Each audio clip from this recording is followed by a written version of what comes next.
দুলীয়াজান সমষ্টিৰ ভাদৈ অঞ্চলৰ ৩ নং চাপাতলি অঞ্চলত আমি আছোঁ আৰু এই অঞ্চলৰ ৰাইজে কিদৰে যাতায়াত কৰিছে আমি তাৰ দৃশ্য দেখাবলৈ ND24 ইয়াত উপস্থিত হৈছে। প্ৰথমে কিছু দৃশ্য দেখাই লওঁ। এয়া হৈছে ৩ নং চাপাতলিৰ মূল এখন যাতায়াত কৰাৰ মূল দলং আৰু দলঙৰ অৱস্থা চাওক। দীৰ্ঘদিনৰ পৰা এই দলংখন এইদৰে আছে আৰু যিসমূহ অঞ্চলৰ লোক আছে এই লোকসকল বিশেষকৈ চিকিৎসা সেৱা, ব্যৱসায় বাণিজ্য আৰু বিদ্যালয়লৈ যিসকল ছাত্ৰ ছাত্ৰী আছে সেই বিদ্যালয়ৰ ছাত্ৰ ছাত্ৰীসকল এই পথেদি অহা যোৱা কৰিবলগীয়া হয়। কিন্তু আজিৰ প্ৰতি চৰকাৰৰ কোনো ধৰণৰ আঁচনিয়ে ইয়াত ঢুকি পোৱা নাই বা জনপ্ৰতিনিধিয়ে হওক কোনো ধৰণৰ ব্যৱস্থা গ্ৰহণ কৰা নাই। মোৰ লগত স্থানীয় মহিলা এগৰাকীক পাইছোঁ। যিহেতু বাইদেউ আপোনাৰ ঘৰ ইয়াতে ফেকালিম। কেনেকুৱা অসুবিধা হয়? একেবাৰে সুবিধা পূৰা হয় পানী হ'লে একেবাৰে সুবিধা খুব হয় আনা জানা বহুত কষ্ট হয় আৰু আমাৰ। কোনো সহায় কৰা নাই নেকি বনাই দিয়া ক্ষেত্ৰত? সহায়তো এতিয়ালৈকে বৰ্তমান নাই কৰা। ছেকশ্যন হৈছে বুলি কয়, কিছুমান মানুহ আহে, কিছুমান মাটি পৰীক্ষা কৰে, কিছুমান এনেকুৱা আহে, কিন্তু ছেকশ্যন হৈছে বুলি কয়। পাৰ্টি সৈতে আছে নে কি সৈতে আছে সেইটো নাজানো, কিন্তু আমাৰ দলংখন বহুত দিনৰ পৰা এনেকুৱাই চলি আছে। আমাৰ 3টা গাঁও লগালগ মানে ফেকলা বঙালী আৰু চপাতলি বঙালী লাগি আছে আমাৰ এই বেতনী কাষতে। 3টা গাঁৱৰ এইটা ৰাস্তা দি অহা যোৱা কৰে আৰু বহুত অসুবিধা হয়। বানপানী হ'লেতো আমি নিজেই ব্যৱস্থা কৰি লওঁ আৰু এইটো আমাৰ ৰাইজৰ মানুহ। বিধায়কগৰাকী নাহে নেকি? বিধায়ক আহিছিলে আগতে, মানে এইটো ৰাস্তা দি নাহে, কিন্তু বেলেগ এইফালে আছে আৰু এটা ফেকলা দলং আছে এইফালে, সেইটো চাইডে দি আহে।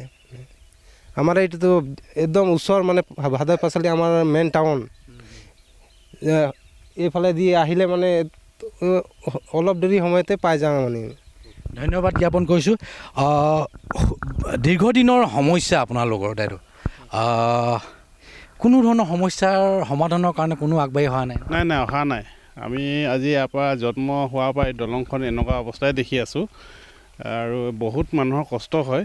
ল'ৰা ছোৱালীৰ পৰা আদি কৰি মানুহৰ চাহ বাগান, এতিয়া ধৰি লওক বিশেষকৈ কিছুমান কৰ্মসংস্থাপনত যায়।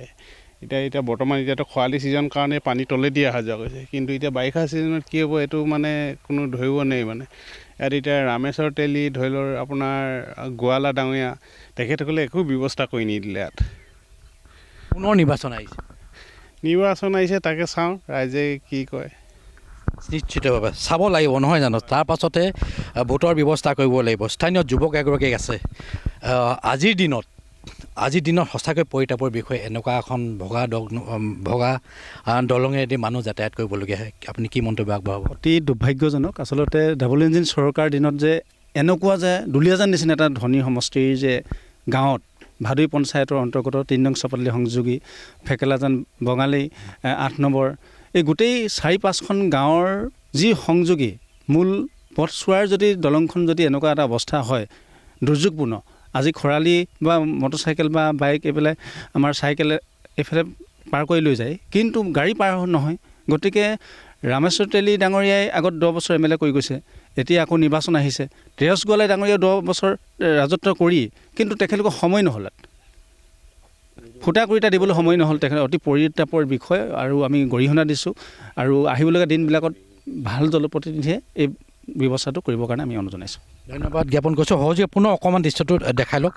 এয়াই হৈছে দুলীয়াজান সমষ্টিৰ ভাদৈ পঞ্চায়তৰ 3 নং চাপাতলি অঞ্চলৰ এখন দলং, য'ত নেকি ইয়াত কেইবাখনো গাঁও অঞ্চলৰ লোকে ইয়াত যাতায়াত কৰিবলগীয়া হয়। এটাই আটাইতকৈ পৰিতাপৰ বিষয় যে জনপ্ৰতিনিধিয়ে কোনো ধৰণৰ ব্যৱস্থা গ্ৰহণ নকৰাৰ গুৰুত্ব অভিযোগ উঠিছে আৰু শীঘ্ৰে এই দলংখন মেৰামতি কৰি যাতায়াতৰ বাবে সুচল কৰিবলৈ তেওঁলোকে বিনম্ৰ অনুৰোধ জনাইছে।